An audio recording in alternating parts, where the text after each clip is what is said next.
Rosh Chodesh Tsfat, which and Rosh Chodesh is always a special yontif for women. Yeah, but not Why? Why? Yeah.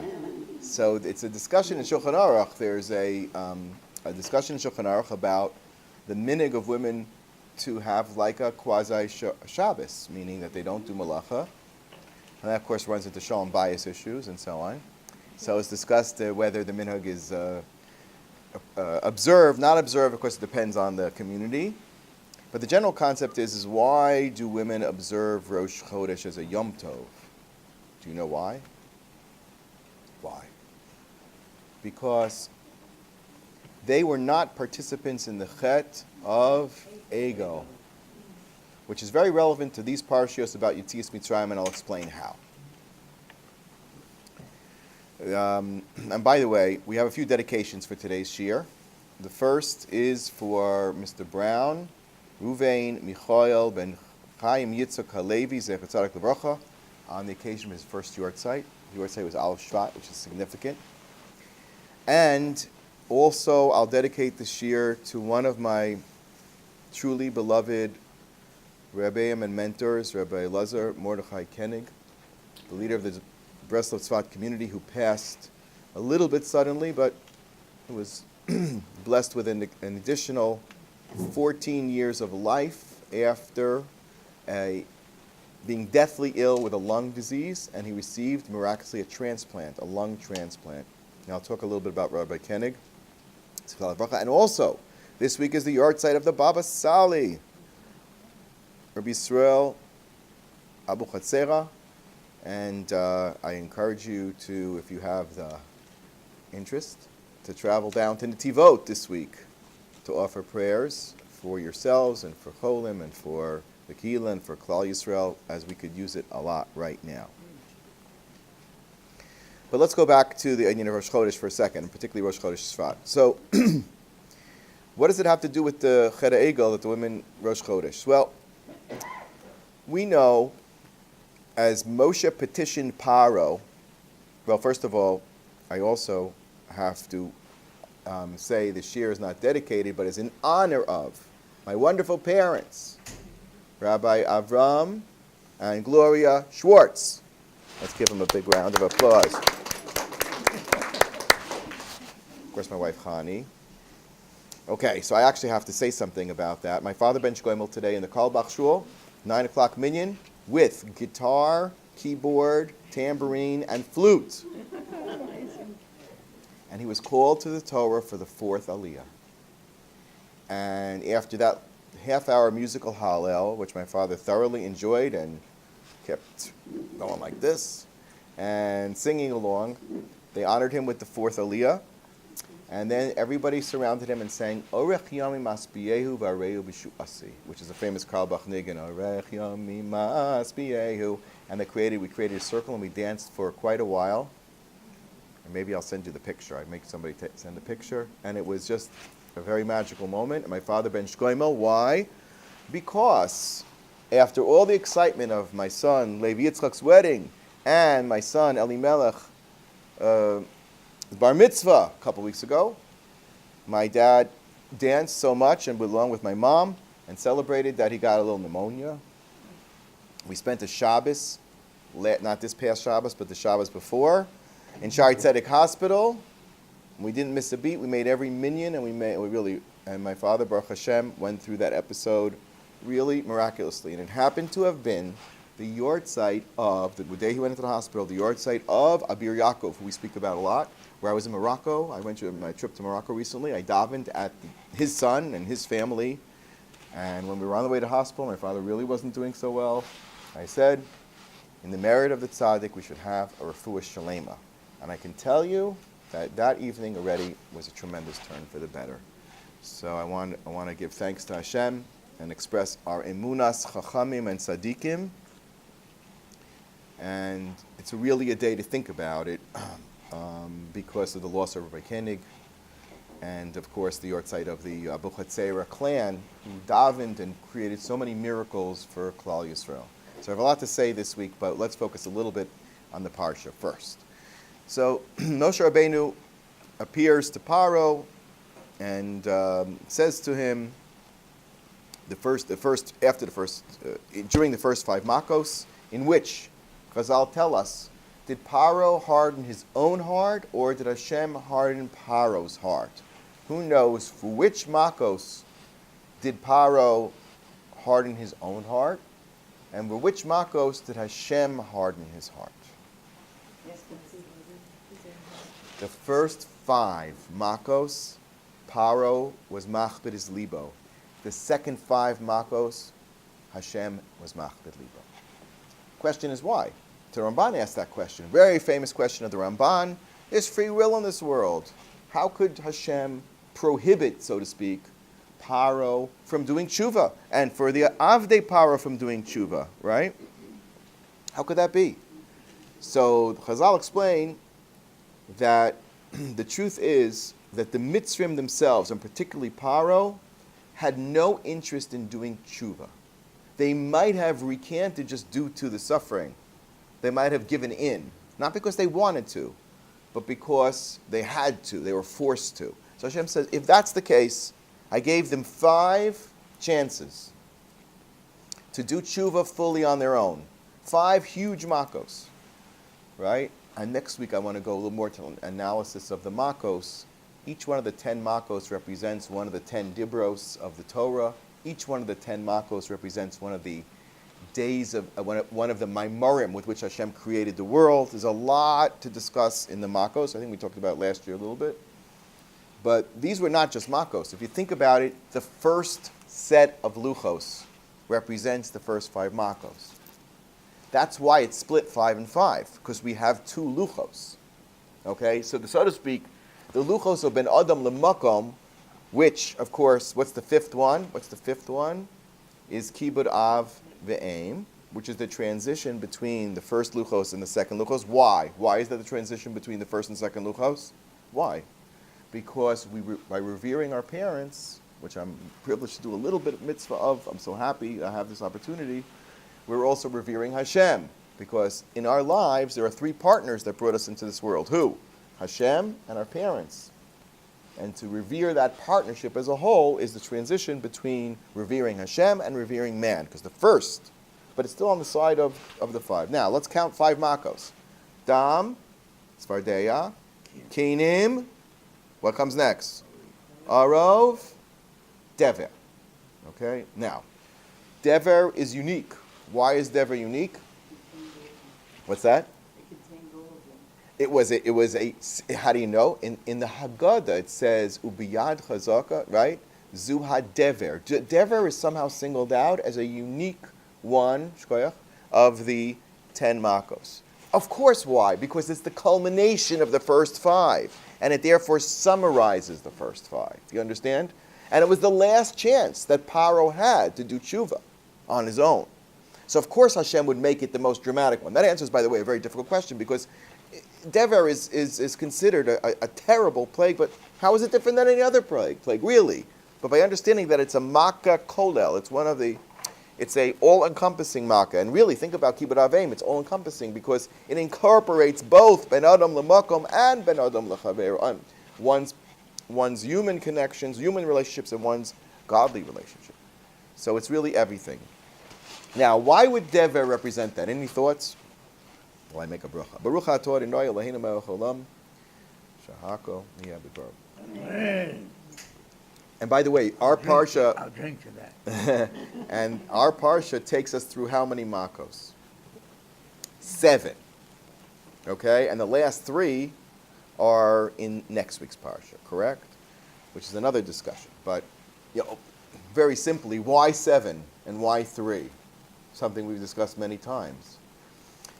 In the midos of HaKadosh Baruch Hu, the spheros are 10, but the lower ones are 7, right? Chesed, Gevura, Tiferes, Netzach, Hod, Yesod, Malchus. Malchus is the 7th midah. It's the one that incorporates and encapsulates all of the other midos. A little bit Kabbalah. All the other midos are considered male, so to speak. Like they give over.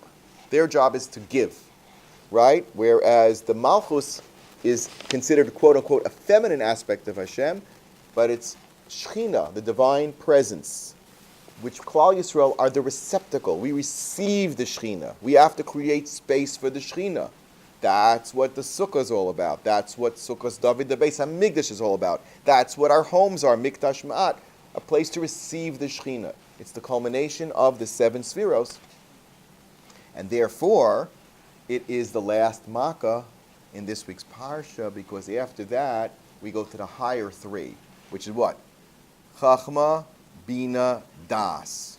That represents the parts of man that are not even experienced in this world except very marginally.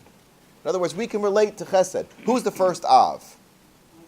Avram. Who does he start from? Chesed. What happened to Chachma, Bina, and Das? Why don't we start Avram from Chachma? Because we can't. It's a aspect of our neshama that's divine that we can't even access in this world. There are 5 levels of our neshama, correct? Which is another reason why there are 5 makos.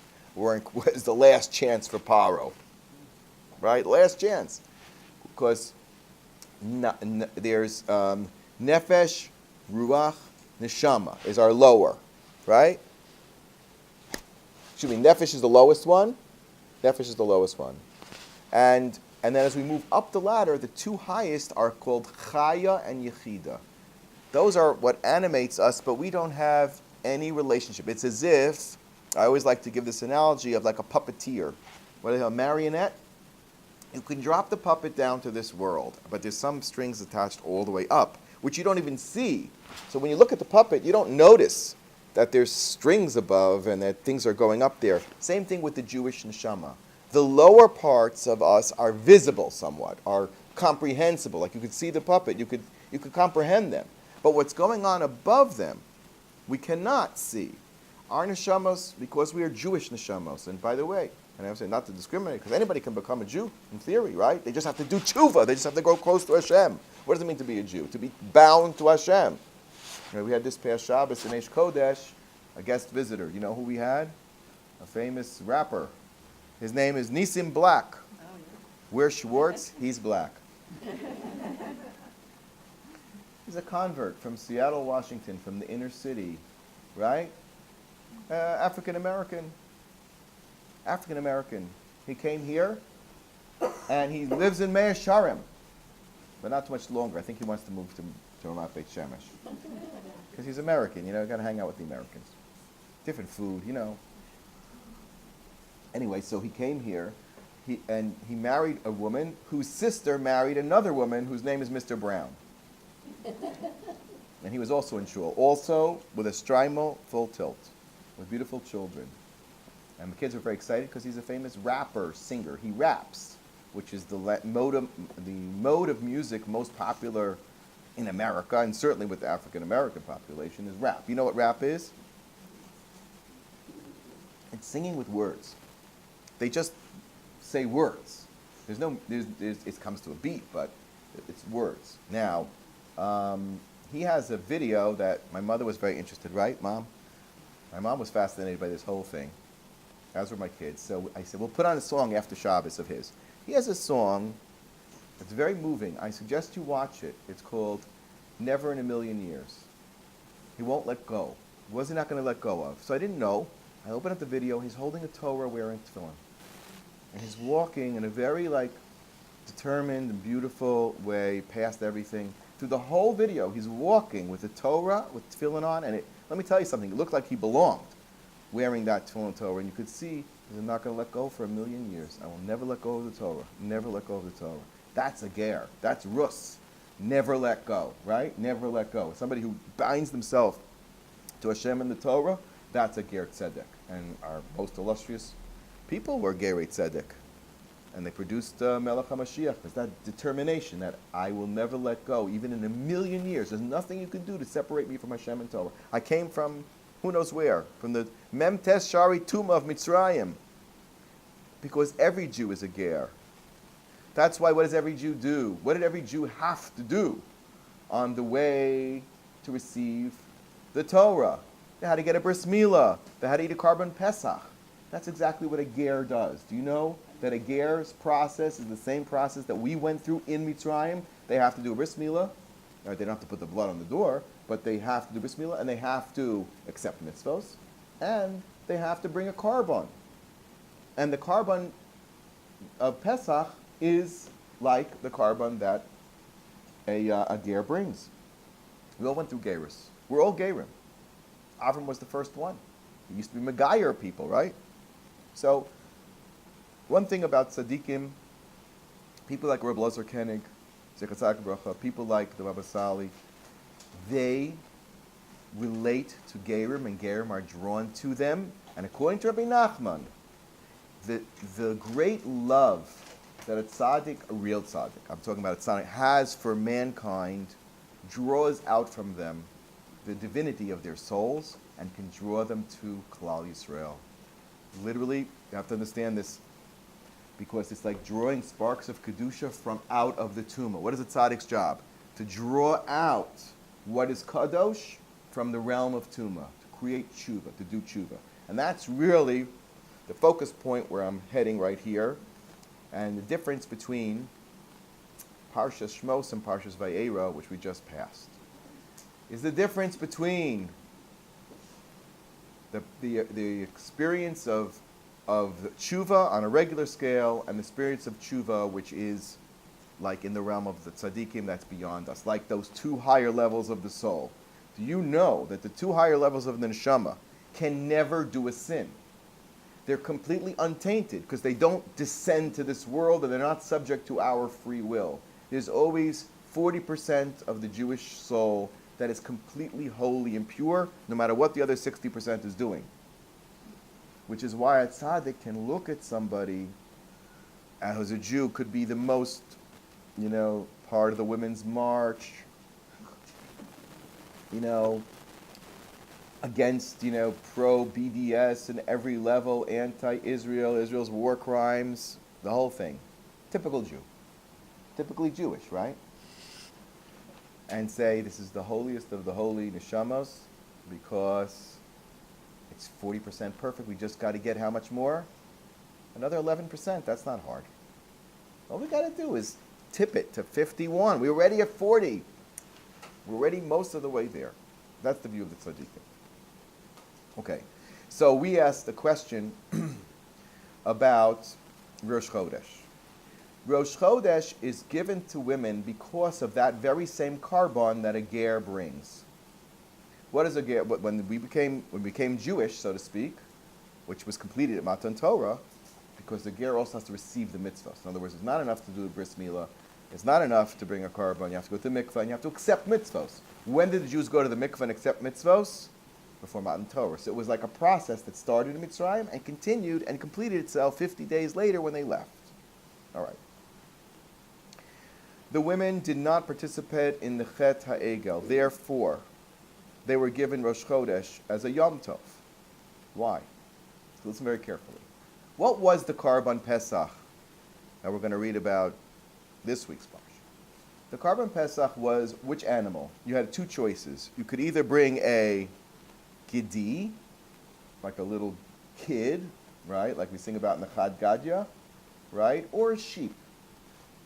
Both of them are represented a god. How would they represent a god? They worship them. We found many references in Book of Bereshis that Klal Yisrael had to be in Eretz Goshen. Why? Because they had sheep. And Moshe Rabbeinu here reiterates, and it can't be part of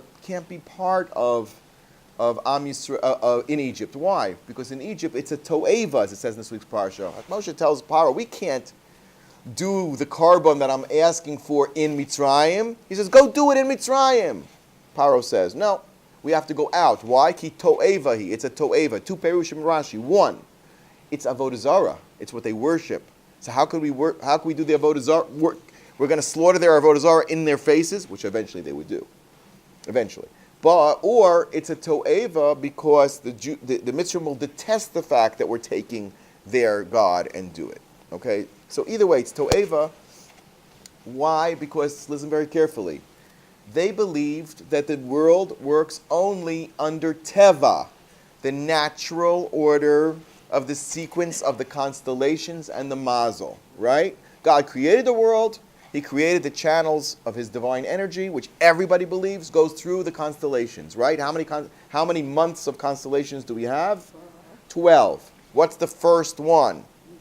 Nisan. Even in the whole Goyish world, you go there and ask them about astrology, they will tell you. The first mazel is Nisan.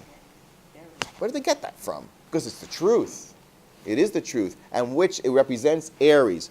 What is the symbol of Aries? The sheep and the little goat and ram. That's what they worship. They didn't worship the little, like you see on the highway here near 38 with the Bedouins. That didn't worship those little cute little sheep. They worship the mazel of the sheep. Sheep are very lucrative, by the way. Sheep represent great wealth. You know why? Because they produce wool from which you can manufacture clothing. They also produce meat. And they also multiply pretty rapidly. And they produce milk. The Gedi produces milk. So you have food. And you have clothing, right? And you have parnasa, because they constantly, like Yaacov Avinu, he was able to take a small flock of sickly animals, and through his interventions and through Siyata D'Shmaya, turn them into 600,000 Shepsalach. So sheep represents this incredible force in nature, which is what? A Gedi, a goat, by the way, is very active, has a lot of libido.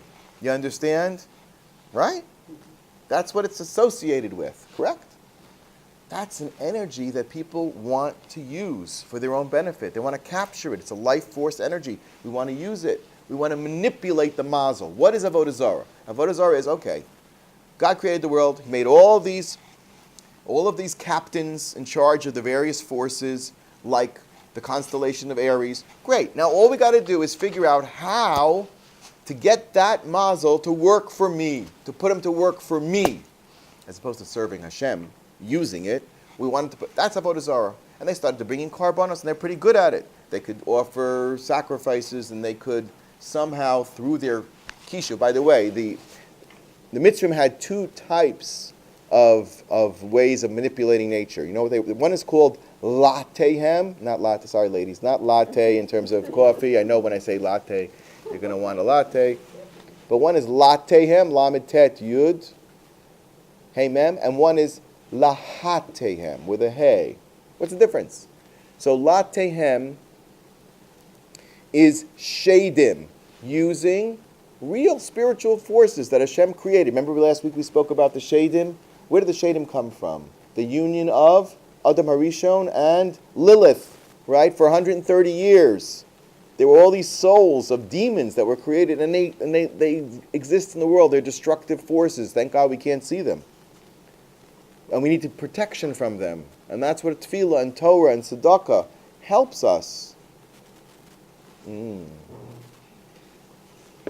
I have a friend who came here for our bar mitzvah. I have to tell the story because maybe he's going to watch this. His name is Nelson Obis. He spoke at our bar mitzvah. He's a very dear friend of mine, a chavrus of mine. He's a very philanthropic person, very pro right-wing Israeli causes.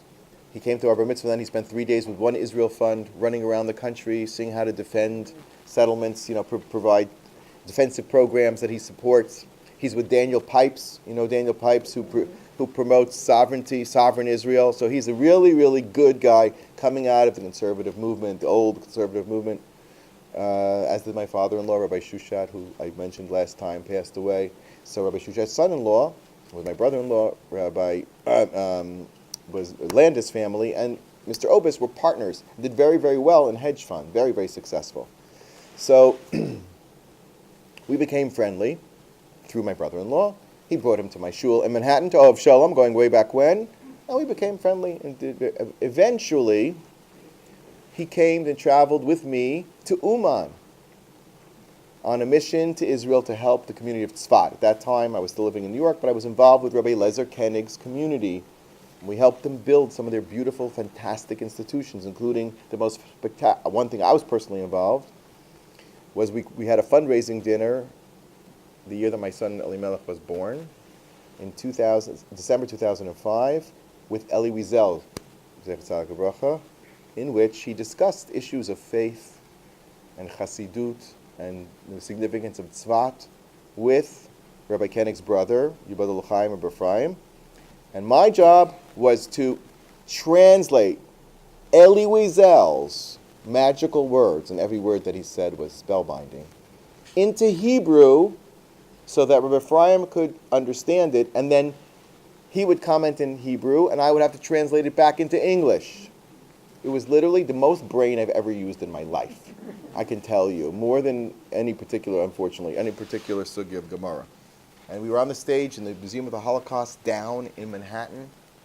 You know where that is, the Museum of the Holocaust? It was a beautiful event, and it was to benefit who? Rabbi Elazar Kenig and the community. And eventually we raised a significant amount of money to build the really most spectacular women's mikveh in the north of Israel. I don't know if you've heard of it. Every birthright trip goes there to teach them the mitzvah of Taharas HaMishpacha. And they have party rooms for hennas, and they make it luxurious, and it's wheelchair accessed, and it's just full luxury. And where would you think from these simple Hasidim, from Meir Sharm, to come up with such a grandiose picture? Because that's the magic of the Kenig family, who had a broad vision of Kiruv Rechokim, of turning Tsfat into a holy city, which is what he spent his life doing. And they built beautiful cheder, and they built a beautiful shul. Have you ever been there to their shul? It's absolutely magnificent. It's not like a broken down shtibel. It's magnificent. You look up at the ceiling, it looks like the sky, and the massive chandelier, gorgeous. You see the Shvat. It's absolutely a must-see. You have to go up there and see it. What is the name of it? Tsfat, right. It's actually right above the Ari Mikveh. You just go up the steps, and they also build a men's mikveh, which is a hell of a lot warmer than the Ari Mikveh. I have to tell you that. I've been many times to both. So where did they get this inspiration from? It came from their father, Rabbi Gedalia Kenig, who was one of the original Mikarvim. Shlomo Karbach discovered him in the 60s, in the early 60s, and he learned with him in Yerushalayim. Rabbi Gedalia Kenig even made it as far as San Francisco and spoke in Hebrew on the radio. He was a remarkable man. He died very, very young, as did Rabbi Elazar, who died at age 73. But you have to go visit that community. And I was involved with that community. And as part of the fundraising for that community, I took Nelson and his brother and my former brother-in-law to Uman. And we recited the Tikkun Klali, the 10 Kapitlach Tilim. Notice 10. We'll go there. Those 10 Kapitlach do correspond to the concept of the Sfiros and the Makos and the Maimarim and the Asaras HaDibros, clearly. We've spoken about it a little bit in the past. And we said it word for word. Okay. And then I brought Nelson Obis to visit Rabbi Elazar Kenig and speak to him personally. Now, at that time, and I have to tell the story because it's a miracle story, and I have to say it from Rabbi Elazar. Nelson Obis, if you look him up, O-B-U-S, was subject to a slander of a very serious nature where someone in his business, for various reasons, accused him of insider trading. Now, if you do insider trading, you're going to jail because they have the SEC, right, the Security and Exchange Commission, which has its own internal court system and an own internal investigation system, has endless money and endless time, and the wheels of justice just grind, and no individual can fight them. If they accuse you of something, basically, you're done. Your career's over, you're going to jail, and you're going to pay enormous fines, whether you're guilty or not, unfortunately. And this was starting to happen at that time, which was around that time, 2006 or so. And he went and spoke to Rabbi Elazar, and Rabbi Elazar, I translated that conversation. We described what was going on, and that there may be indictment, etc., etc. And Rabbi Elazar said to him as follows in Hebrew. He said, "Be strong, and you'll prevail." You'll be strong. Be strong? You can't fight City Hall, let alone the Securities and Exchange Commission. It's impossible. Sure enough, Nelson had the courage and the goodness to say, this is an injustice, I'm going to stand up to it. And he won, which is unheard of. It took 6 years. And Rabbi Elazar saw it from the beginning. Saw it, clearly. He had to be strong, and eventually the person who slandered him recanted. He just recanted, said, I don't remember, no, I don't think so, it never happened. Which is the truth, it never happened. Okay. I saw that and I witnessed that personally. Now, but that doesn't end the story, you see, because I spoke last time, he was a huge Philadelphia Eagles fan because he comes from Philadelphia, and you know that they won the football championship last year, and we davened for him. That was one of the reasons. But last night, I said to him, Nelson, you went to Uman, you went with me to Morocco, and you came to my bar mitzvah. I said, you know what? We're going to daven for you. What should we daven for? He goes, I want the Eagles to win. I said, fine. We almost went to Netivot last week before he left. Didn't quite make it.